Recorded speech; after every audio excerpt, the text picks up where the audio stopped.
책을 읽는 가장 쉬운 방법. 윌라 오디오북. 윌라 오리지널 오디오북. 밀레니얼 이코노미. 밀레니얼 세대의 한국 경제.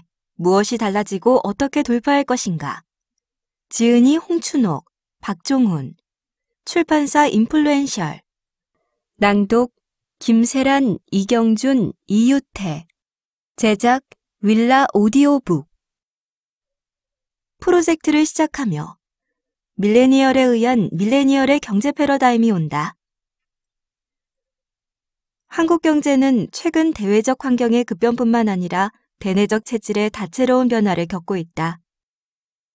그중 가장 눈에 띄는 것은 58년생을 대표로 하는 58년 개띠, 베이비붐 세대의 선두주자가 은퇴 연령에 도달한 데다 IT 혁명의 수혜를 입은 새로운 세대, 즉 밀레니얼 세대가 전면에 부상하고 있다는 점이다. 다양한 정의가 있겠지만 통상 밀레니얼 세대는 1981년에서 1996년에 탄생한 이들을 의미한다. 전 세계적으로 이제 이들이 노동시장에서 가장 높은 비율을 차지하고 있고 소비 구매력의 관점에서도 핵심이 되어가고 있다. 이렇게 밀레니얼 세대가 소비, 생산, 투자, 고용의 주축이 되는 경제구조를 밀레니얼 이코노미라 부른다. 당연히 한국에서도 이러한 변화에서 예외일 수 없다. 그런데 한국에서는 88년 용띠를 대표격으로 하는 2세대의 시장 진입은 물론 소비, 투자, 고용 부문에서의 활약도 녹록지 않아 보인다. 오히려 언론에서는 역사상 최초로 부모보다 가난한 세대가 탄생했다라는 자조 섞인 분석을 내놓을 정도다. 분명 이들은 우리 역사상 가장 똑똑하고 풍족하게 자라난 세대다. 가방끈도 길고 해외 경험도 많다. 그러나 취업은 어렵고 소득이 낮으니 미래를 준비할 여력이 없다. 그들은 결혼도 적게 하고 출산도 거부한다. 이것은 단순히 특정 개인의 취향이나 선택의 문제가 아니다. 결론부터 말하자면 밀레니얼 세대의 실질 소득 수준이 이전 세대들에 비해 결코 낮은 것은 아니다. 그럼에도 살기가 힘들어졌다. 밀레니얼 세대의 자산 부족은 전 세계적 흐름과 유사하면서도 다분히 한국적인 특수성이 감지되는 영역이다. 여기에 한국 경제가 앓는 구조적인 문제들이 켜켜이 숨어 있다. 대체 어디서부터 어떻게 잘못된 것일까? 이들은 어떻게 이 위기를 돌파해 나가야 할까? 앞으로 밀레니얼 세대가 살아갈 경제 환경은 과거의 고성장 시대와는 크게 달라진 저성장 시대일 겁니다. 경제 성장의 속도가 지금처럼 빠르게 더뎌지면 과거 기성세대가 누렸던 수많은 성공의 기회가 급격히 줄어들죠. 또 다른 문제는 고령화에 있습니다. 평균 수명이 늘어난 탓에 미처 노후 준비를 하지 못한 기성세대는 법과 제도까지 바꿔가며 은퇴를 늦추고 있거든요. 그 결과 노동시장의 세대 교체가 지연되면서 밀레니얼 세대의 취업난은 더욱 가중되고 있죠. 이 모든 난관을 뚫고 온갖 노력 끝에 좋은 직장에 취직한다고 해도 밀레니얼 세대는 자산을 형성하기가 쉽지 않습니다.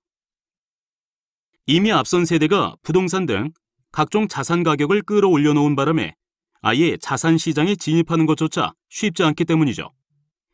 이처럼 달라진 환경에도 불구하고 기성세대는 여전히 밀레니얼 세대에게 과거 자신의 경험을 토대로 미래를 예견합니다. 하지만 시대의 패러다임이 바뀌고 있는 지금과 같은 시기에 과거의 경험만을 토대로 미래를 내다보는 것은 너무나 위험합니다. 베이비붐 세대에게도 결국 위험한 부메랑이 되어 날아올 거예요. 지금은 부와 자산 시장의 거대한 변화를 앞둔 임계의 시대입니다. 이런 상황에서 과거의 경험만으로 미래를 예측했다가는 큰 낭패를 보게 됩니다. 특히 우리는 이전에 한 번도 경험하지 못한 새로운 길을 가고 있기 때문에 기성세대의 과거 경험이 오히려 독이 될 수도 있죠. 이 때문에 새로운 경제 패러다임, 밀레니얼 이코노미를 살아가기 위한 안내서가 그 어느 때보다 필요해 보였습니다. 하지만 워낙 거대한 변화가 시작된 탓에 한쪽만의 생각으로 미래를 예단하는 것보다는 비슷한 고민을 하는 다른 전문가와 함께 고민해보는 것이 더 낫겠다는 생각이 들었죠. 밀레니얼 이코노미 프로젝트는 그렇게 가동을 시작했습니다. 공저자를 찾기 시작한 순간 누구보다도 가장 먼저 떠오른 전문가는 바로 홍춘욱 박사님이었어요. 홍 박사님은 놀랍도록 방대한 데이터를 지녔을 뿐만 아니라 이를 정확히 해석해줄 식견을 가진 최고의 전문가인데다 저와는 다른 시각을 갖고 있었기 때문에 다양성을 확보하는 데는 최고의 파트너라는 생각이 들었습니다. 게다가 홍 박사님은 제가 진행하던 라디오 박종훈의 경제쇼에 출연하면서 저와 다양한 의견을 나누어왔기 때문에 이미 인연이 있었거든요. 다행히 홍 박사님도 흔쾌히 공저를 수락해 주었고 덕분에 밀레니얼을 위한 경제 안내서를 표방한 이 프로젝트를 성사시킬 수 있었습니다. 거의 30년 넘게 금융권과 언론계를 넘나들며 한국 경제를 분석해온 두 사람은 밀레니얼 세대라는 공통의 화두를 중심으로 2020년 이후에 우리 경제를 허심탄회하게 논의하기로 했다. 이미 여러 미디어 인터뷰와 저서를 통해 때로는 상반된 입장에서 한국 경제의 위기를 진단하고 미래를 예측해온 그들이 공통적으로 염려하고 있는 세대가 바로 밀레니얼이었기 때문이다. 이 문제의식에 의기투합한 뒤 뜨거운 여름날에 진행한 두 사람의 대담은 시종일관 흥미진진했다. 때로는 격렬하게 평행선을 달리기도 했고 또 적지 않게 서로의 분석에 감탄하기도 했다. 제가 박종훈 기자님과 책을 쓰기로 결심한 데에는 두 가지 이유가 있었습니다.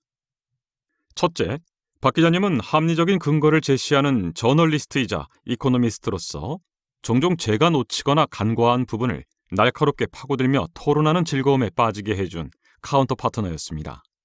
이미 라디오 박종훈의 경제쇼에서 한국 경제 현상을 두고 펼쳐진 우리의 난상 토론은 매번 제게 지적 쾌감을 던져주었습니다. 그 지적은 일리가 있습니다. 다만 이런 면도 보면 좋겠죠. 라는 식의 예리하고 명석한 반문은 처음이었거든요. 그랬기에 인플레인셜 측에서 박종훈 기자님과 밀레니얼 이코노미에 대해 대담을 하고 책을 함께 쓰면 어떻겠느냐고 제안을 했을 때 흔쾌히 승낙할 수 있었습니다. 이 책을 쓰게 된 두 번째 이유는 바로 제자들이었습니다. 저는 2012년부터 지금까지 숭실대 금융경제학과에서 1년에 한두 과목씩 강의하고 있습니다. 물론 직장 생활에 치이다 보니 어떤 학기에는 정중하게 강의를 사양해야 할 때도 있죠. 그러나 학생들에게 제가 아는 지식을 전달하고 그들의 질문을 경청하는 과정은 특히 강의가 끝난 뒤에 학생들과의 맥주 회동에서 오가던 대화는 참으로 흥미로웠습니다. 그런데 만남이 거듭될수록 대화의 주제가 한 군데로 집중되는 것을 느꼈습니다. 주제의 거의 90%는 취업과 진학 문제였습니다. 금융권에 취직하기 위해서는 어떤 수업을 듣는 것이 나은지, 앞으로 사람을 많이 뽑을 직무는 어느 쪽인지, 아무리 4학년 전공 수업이었다고는 하지만 대화의 주제가 너무 편향되어 있다는 생각을 감출 수가 없더군요. 물론 그 이유는 너무나 자명했죠. 2030 세대의 실업률이 10%에 육박하고 무려 200만 명이 넘는 젊은이들이 매년 공무원과 공사시험에 몰두하는 상황에서 캠퍼스의 낭만 따위는 사치에 불과했을 테니까요. 그럴 때마다 제가 몇 가지 이야기를 들려주었는데요. 먼저 당신들의 잘못으로 이런 어려움이 생긴 것은 아니라는 것. 그리고 밀레니얼 세대의 취업난은 수요 쪽의 문제뿐만 아니라 공급 사이드의 문제에 기인하는 측면이 크다는 것. 이번 책은 그날의 맥주 회동에서 길게 설명해주지 못했지만 꼭 한 번은 제대로 들려주고 싶었던 이 세대를 위한 경제 수업 번외편을 담고 있다고 보아도 좋겠습니다. 몇 차례의 대담을 통해 두 사람이 현재의 한국 경제 상황에 대해 내놓은 진단은 지연된 밀레니얼 이코노미였다. 이전 세대가 해결하지 못한 채 끌고 온 여러 구조적 문제들 때문에 밀레니얼 세대가 주체적인 역할을 담당하지 못하고 있는, 즉 세대 교체를 이루지 못하고 있는 상태라는 뜻이다. 아무도 그래서 다음 성장 동력이 무엇인가에 대해 명쾌한 대답을 내놓지 못하는 시대. 결국 이 모든 사태의 파장은 고스란히 밀레니얼 세대에게 몰아친다. 2020년 이후의 한국 사회와 밀레니얼 세대는 이전 세대가 남겨둔 경제구조, 산업, 노동, 소비, 투자의 여파들을 고스란히 맞닥뜨리게 될 것이다. 그리고 호황을 누렸던 은퇴 세대인 58년 개띠들 역시 이 여파들로부터 자유롭지 못할 것이다. 이 책은 밀레니얼 세대를 위한 종합적인 경제 안내서다. 이 책을 통해 두 사람은 한국 경제의 민낯을 파헤침과 동시에 2020년 이후 한국 경제의 변화 양상을 예측했다. 더불어 밀레니얼 세대가 이 상황을 돌파하기 위해 무엇을 대비해야 할지도 제시하려 했었다. 밀레니얼 세대가 경험할 새로운 경제 환경의 큰 그림은 물론 그들에게 가장 직접적으로 다가올 일자리와 부동산 시장을 비롯하여 소비와 투자 부문, 정년 연장과 부의 대물림, 부모들의 은퇴 경제 예측까지 촉망라하고 있다. 물론 뭔가 뾰족한 정답을 원한 독자들이라면 두 저자가 제시한 조언들이 만족스럽지 않을 수도 있다. 그러나 한국 경제가 처한 각종 문제의 구조적 원인을 탐색하고 명확하게 현실을 직시하는 일이 그에 못지않게 중요하다고 생각했다. 그리고 그 연장선에서 나름의 해결책을 제시했다. 책 한 권으로 미래를 조망하는 것은 쉬운 일이 아니지만 이 책이 밀레니얼 세대에게 미래를 준비하고 대비하게 해줄 아주 작은 등불이라도 될 수 있기를 희망한다. 또 이들의 부모 세대인 50대, 60대 독자들에게도 탄탄한 노후 준비를 위한 경제 나침반 역할을 할 수 있기를 기대한다. 끝으로 필자들의 대답 내용을 알기 쉽게 정리하고 또 조언해준 인플루엔셜 김혜연 팀장에게도 감사하다는 말씀을 전하고 싶다. 윌라 오디오북